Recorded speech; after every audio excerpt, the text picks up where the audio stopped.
Azathoth by H.P. Lovecraft.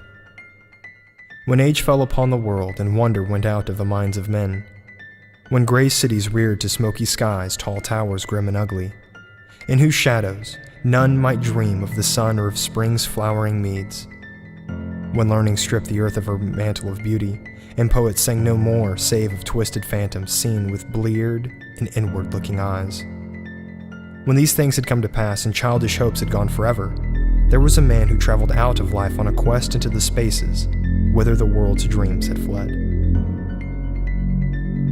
Of the name and abode of this man little is written, for they were of the waking world only, yet it is said that both were obscure.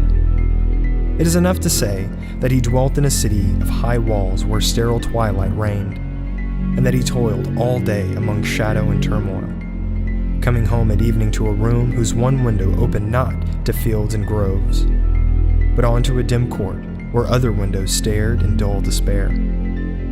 From that casement, one might see only walls and windows, except sometimes when one leaned far out and peered aloft at the small stars that passed. And because mere walls and windows must soon drive to madness a man who dreams and reads much, the dweller in that room used night after night to lean out and peer aloft, to glimpse some fragment of things beyond the waking world and the grayness of tall cities. After years, he began to call the slow-sailing stars by name, and to follow them in fancy when they glided regretfully out of sight. Till at length, his vision opened to many secret vistas whose existence no common eye suspects.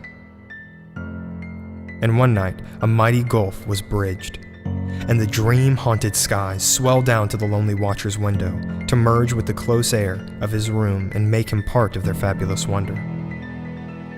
There came to that room wild streams of violet midnight glittering with dust of gold, vortices of dust and fire swirling out of ultimate spaces and heavy with perfumes from beyond the worlds.